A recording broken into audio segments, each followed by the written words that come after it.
উপদেশ বিৰতিৰ পিছত আৰু এই মুহূৰ্তত পোনপটীয়াকৈ লৈ যাব বিচাৰিছো প্ৰধানমন্ত্ৰী নৰেন্দ্ৰ মোদীৰ ভাষণৰ মাজলৈ যেটো ইতিমধ্যে দেশবাসীক সম্বোধন কৰিছে প্ৰধানমন্ত্ৰীগৰাকী।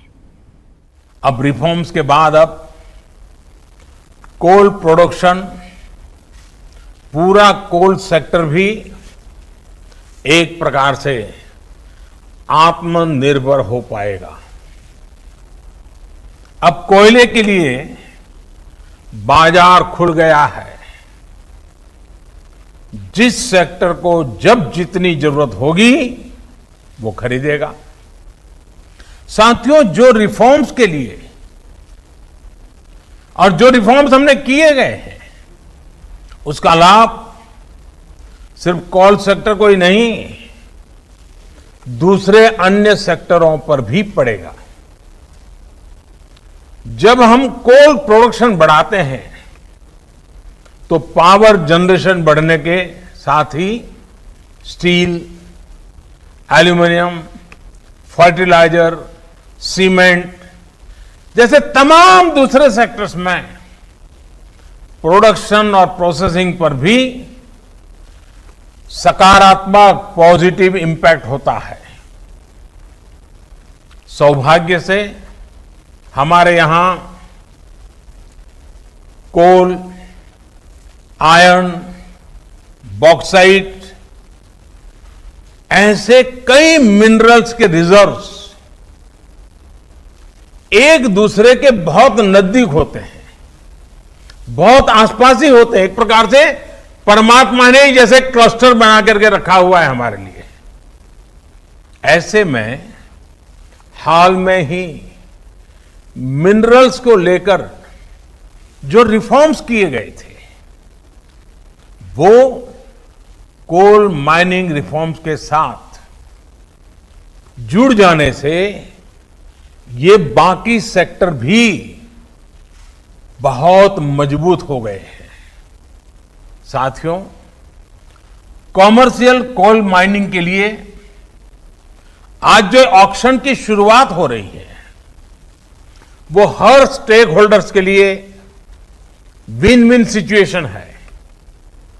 इंडस्ट्रीज को, आपको, अपने बिजनेस, अपने इन्वेस्टमेंट के लिए हम नए रिसोर्सेज मिलेंगे, नया मार्केट मिलेगा। इसके साथ ही राज्य सरकारों को बेहतर रेवेन्यू मिलेगा। देश की एक बड़ी आबादी को रोजगार मिलेगा। एक प्रकार से गरीबों की सेवा का काम कोयले से भी हो सकता है, इसका विश्वास पैदा होगा। यानी हर सेक्टर पर एक पॉजिटिव असर देखने को मिलेगा। और मैं जो फील कर रहा हूं इसके कारण हमारे देश के गरीब इलाकों के और गरीब लोगों के सबसे ज्यादा आशीर्वाद हम सबको मिलने वाले हैं। साथियों, कोल रिफॉर्म्स करते समय इस बात का भी ध्यान रखा गया है कि एनवायरनमेंट की रक्षा का भारत का कमिटमेंट कहीं से भी कमजोर न पड़े। कोल से गैस बनाने के लिए अब बेहतर और आधुनिक टेक्नोलॉजी का हम प्रयोग करना चाहेंगे और टेक्नोलॉजी आ पाएगी। कोल गैसिफिकेशन जैसे कदमों से एनवायरनमेंट की भी रक्षा होगी। कोयले से बनने वाली गैस का उपयोग ट्रांसपोर्ट और कुकिंग के लिए हो पाएगा। यूरिया और स्टील मैन्युफैक्चरिंग से जुड़े उद्योगों को प्रमोट करेगा। हमने लक्ष्य रखा है कि साल 2030 तक, 2030 तक, यानी कि इस दशक में करीब 100 मिलियन टन कोल को गैसीफाई किया जाए। मुझे बताया गया है कि इसके लिए 4 प्रोजेक्ट्स की पहचान हो चुकी है और इन पर करीब करीब 20,000 करोड़ रुपए इन्वेस्ट किए जाएंगे। साथियों, कोल सेक्टर से जुड़े ये रिफॉर्म्स ईस्टर्न और सेंट्रल इंडिया को, विशेषकर हमारी ट्राइबल बेल्ट को डेवलपमेंट का पिलर बनाने का भी एक बहुत बड़ा जरिया है। हमारे यहां जहां कोयला है, जहां मिनरल्स है, देश का वो हिस्सा प्रोग्रेस और प्रॉस्पेरिटी के मामले में उस स्तर पर नहीं पहुंच पाया है।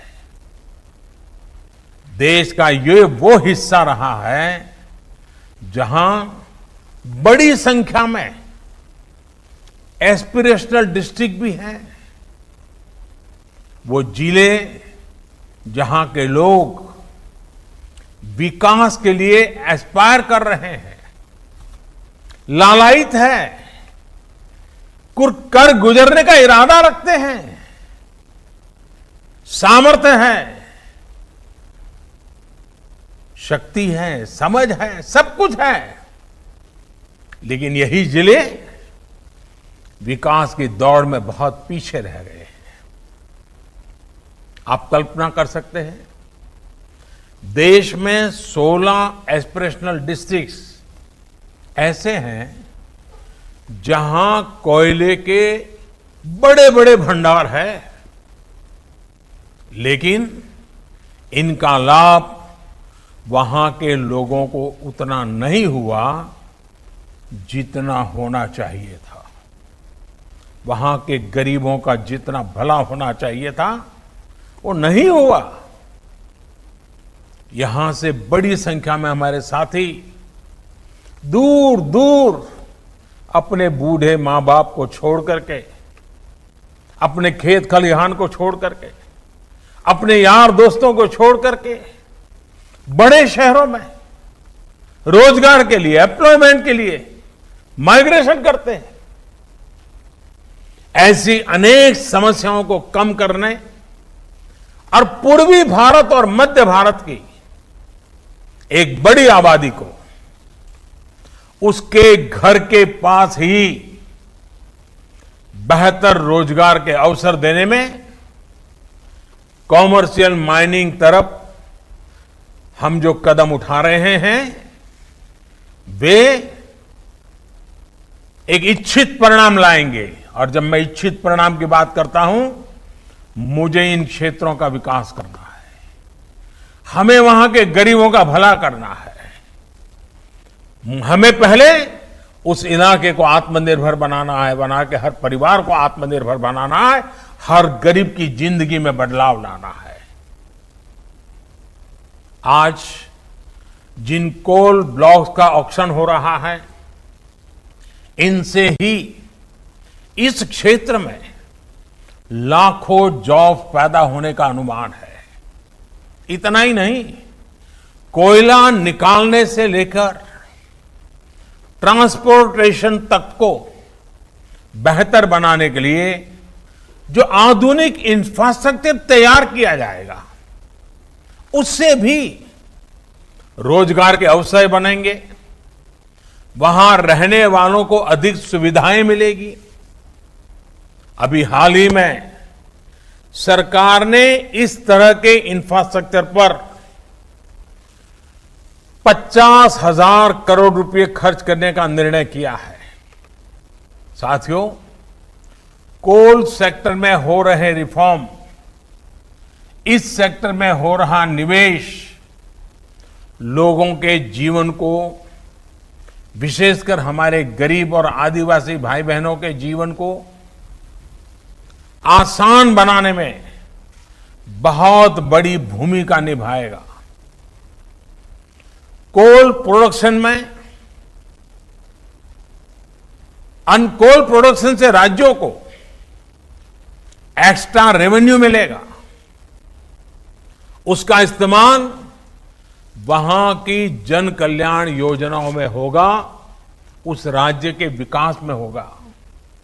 इसके साथ ही राज्यों को डिस्ट्रिक्ट मिनरल फंड, उससे भी बहुत मदद मिलने वाली है और ये मदद जारी रहेगी। इस फंड का बड़ा हिस्सा कोल माइनिंग के आसपास के इलाकों में जरूरी सुविधाओं के विकास में लगाया जा रहा है। वहां के लोगों की जिंदगी, ईज ऑफ लिविंग, उनको जीने के लिए जूझना न पड़े, उन्हें सरकारों के साथ जद्दोजहद न करना पड़े, वो आत्मसम्मान से जिए, वो आत्मनिर्भर होकर के जिए। यानी जहां संपदा है वहां रहने वालों में संपन्नता भी हो। इस लक्ष्य को लेकर हम आगे बढ़ रहे हैं। आज उठाए जा रहे ये कदम इस लक्ष्य को हासिल करने में बहुत मददगार सिद्ध होंगे। साथियों, ये ऑक्शन ऐसे समय में हो रहा है जब भारत में बिजनेस एक्टिविटी तेजी से नॉर्मल हो रही है। कंजम्पशन और डिमांड बड़ी तेजी से प्री कोविड लेवल की तरफ आगे बढ़ रहे हैं। আৰু নিউজ 18 অসম নৰ্থ-ইষ্টৰ দৰ্শকক আমি পোনপটীয়াভাৱে দেখুৱাই আছো প্ৰধানমন্ত্ৰী নৰেন্দ্ৰ মোদীৰ দেশবাসীক সম্বোধন কৰি আগবঢ়োৱা এই ভাষণ, য'ত তেওঁ অৰ্থনৈতিক পুনৰুদ্ধাৰৰ বাবে পদক্ষেপৰ কথা উল্লেখ কৰিছে। লগতে ভাৰত যে এতিয়া ৰপ্তানিকাৰী দেশলৈ পৰিৱৰ্তিত হ'ব, কিদৰে এই লকডাউনৰ মাজত সকলোখিনি কয়লা ক্ষেত্ৰক উলিয়াই আনিব লাগিব বা সকলো দিশৰ কথা সামৰি দেখা পোৱা গৈছে, এনেদৰে দেশবাসীক সম্বোধন কৰিছে প্ৰধানমন্ত্ৰী নৰেন্দ্ৰ মোদীয়ে।